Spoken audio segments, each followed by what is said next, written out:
ఇంకొకసారి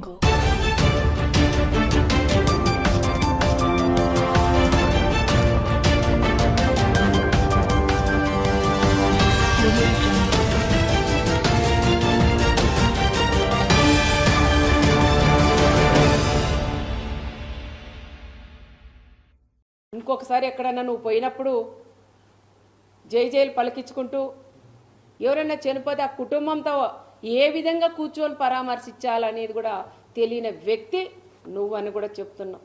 ఎందుకు వస్తాయాలో నవ్వులు? చావు అయిపోయి 9 రేపు దినమంట. ఈరోజు తను కూర్చొని నువ్వు ముందర మాట్లాడుతూ వెనక నీ వాళ్ళంతా కిలకిల నవ్వుతారా?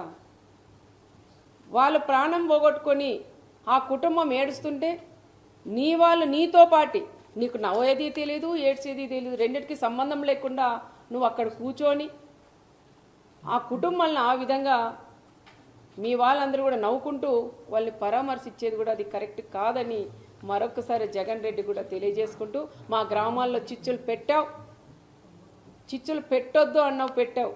ఇంకోటి మా కార్యకర్తలందరూ ఒకటే ఛాలెంజ్ చేశారు, నువ్వు వస్తున్నావు బీసీలను నువ్వు చెప్తున్నావు, మరి బీసీలు నువ్వు వచ్చినప్పుడు ఈ రాప్తాడ్ నియోజకవర్గం ఒక బీసీ అభ్యర్థికి ఇన్ఛార్జ్ ఇవ్వమని ఛాలెంజ్ చేసి మా బీసీలందరూ కూడా అడిగారు. కురువ కమ్యూనిటీకి సంబంధించిన లీడర్లు అడిగారు, వాల్మీకి సంబంధించిన వాళ్ళు అడిగారు.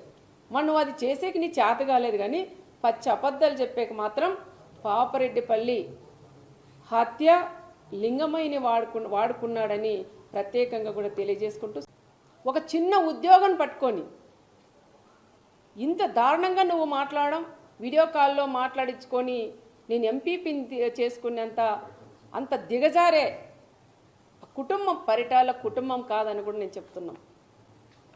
అనవసరంగా పదే పదే చేతగాని మాజీ ఎమ్మెల్యే చెప్పిన మాటలు నువ్వు కూడా విని నువ్వు కూడా పేపర్లు తీసుకొని చదవడం అది కరెక్ట్ కాదు. ఇక్కడ ఏం జరిగిందనేది ఒక్కసారి తెలుసుకోవాలని కూడా చెప్తున్నాం. మరి ఈరోజు పదే పదే పోలీసులు కూడా చేస్తున్నారు. ఒక ఎస్ఐ అండి, ఒక బీసీకి సంబంధించిన ఒక ఎస్ఐని ఆయన ఎందుకు టార్గెట్ చేస్తున్నారో అర్థం కాల. ఆయన పదే పదే ఒక మాజీ సీఎం లెవెల్లో ఉండే వ్యక్తి ఒక బ్రోకర్ అంటాడు, ఒక ఎస్ఐ వచ్చి మన వీడియో కాల్లో మాట్లాడించినామంటారు. మన ఆ ఎస్ఐ కూడా ఎన్ని కష్టాలు పడుకొని చదువుకొని తల్లిదండ్రులు కూడా ఎంత కష్టాలు పెట్టి చదివించుంటారు.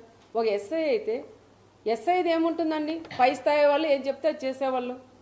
ఆ ఎస్ఐని ఏదో రకంగా ఆ తోపు చెప్పిన మాటలని విని ఆ ఎస్ఐని ఏదో రకంగా సస్పెండ్ చేయించాల. నీ గవర్నమెంట్లో ఉన్నాడు, 5 ఏళ్ళు ఆయన పక్కన పెట్టేశావు.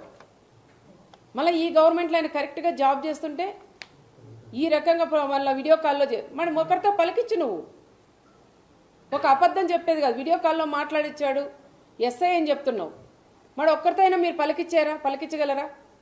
అనవసరంగా మీరు పోలీసుల మీద కూడా పోవడం అది తప్పు అని చెప్తున్నాం. ఎక్కడ చూసినా అడ్డుకుంటున్నారు అంటున్నారు. ఏ సాక్షి టీవీలో వచ్చినా పోలీసులను అడ్డం పెట్టి ఎక్కడ పడితే మా వాళ్ళంతా తండోపతండాలుగా వేలాది మంది వస్తున్నారు, అడ్డుకుంటున్నారు అంటున్నారు. రండయ్యా, ఎక్కడ అడ్డుకున్నారు? ఒక్క ప్లేస్ చూపించండి. మీరే సాక్షి ఛానల్ జిల్లాలో ఉండేటువంటి మండలాలు కోటి ఉంటాయంటే అవన్నీ తెచ్చి గొట్టాలు పెడుతున్నారు. అడ్డుకుంటే మరి ఇంతమంది 3000 మంది ఎట్లొస్తారు? హెలికాప్టర్ దగ్గరికి 3000 మంది పైన ఎట్లొస్తారు అంటున్నా.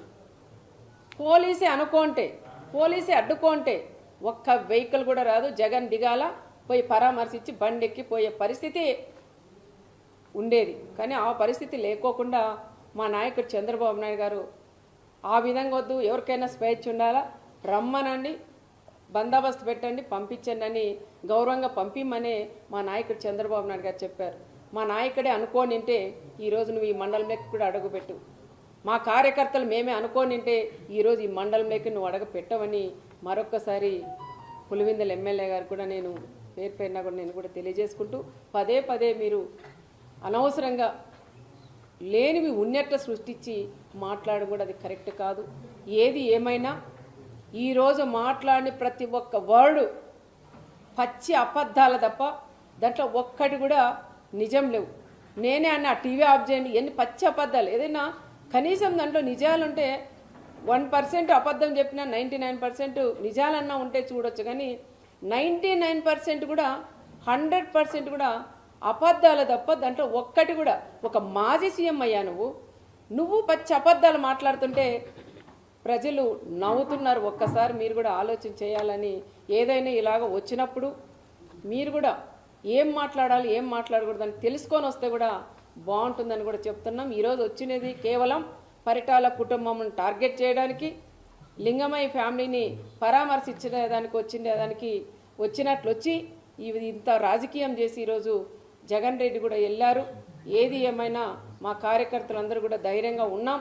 ఎవరు ఎన్ని అడ్డంకలు వేసినా ఏది చేసినా కూడా ఎవరు కూడా భయపడే పరిస్థితులు ఇక్కడ లేరు అని జగన్కి కూడా నేను తెలియజేస్తున్నాం.